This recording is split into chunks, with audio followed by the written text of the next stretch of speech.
L'exemple de l'Holocauste offert par Saül, rapporté dans 1 Samuel 13, 8, 14, peut nous servir d'avertissement. Il offrit lui-même l'Holocauste au moins pour 3 raisons. Tout d'abord, il voyait que le peuple se dispersait loin de lui.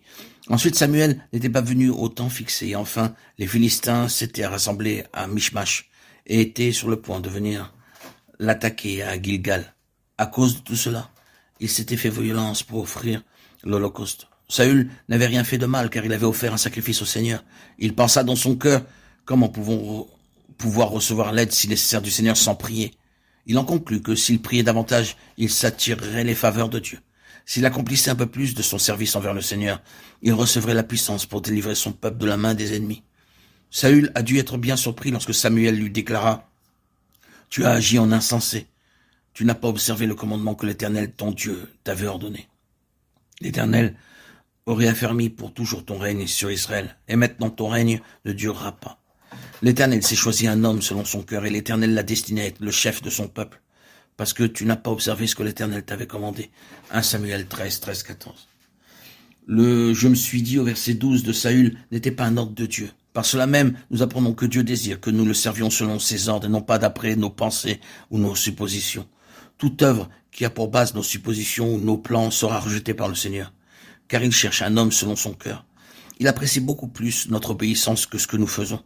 Écouter sa parole vaut mieux que la graisse des béliers. 1 Samuel 15, 22. Chaque serviteur de Dieu doit se souvenir de cela. Trop souvent, nous nous hâtons pour faire les choses comme le fit Saül. Nous avons du mal à croire que Dieu n'est jamais en retard. Nous ne sommes pas capables d'attendre son heure. Nous ne voyons que notre besoin, les circonstances, et nous négligeons d'attendre l'heure de Dieu. C'est ainsi que nous faisons ce que le Seigneur ne nous a pas ordonné.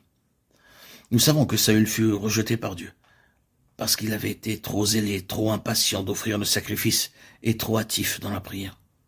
Les raisons qui l'ont poussé à agir étaient nombreuses et variées.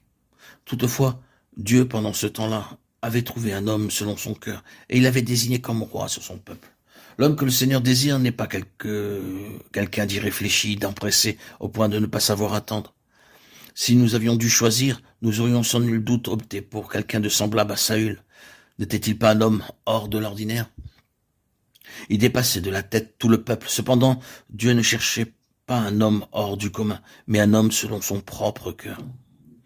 Le but de notre service pour le Seigneur ne doit pas être le désir de faire de grandes choses pour notre satisfaction et celle des autres, mais pour que le cœur de Dieu soit touché et qu'il soit satisfait. Ce sont uniquement des gens comme cela que Dieu pourra utiliser. Il cherche le tel homme. Tu as agi en insensé, tu n'as pas observé le commandement que l'Éternel, ton Dieu, t'avait ordonné. L'Éternel aurait affermi pour toujours ton règne sur Israël, et maintenant ton règne ne durera point. L'Éternel s'est choisi un homme selon son cœur, et l'Éternel l'a destiné à être le chef de son peuple, parce que tu n'as pas observé ce que l'Éternel t'avait commandé.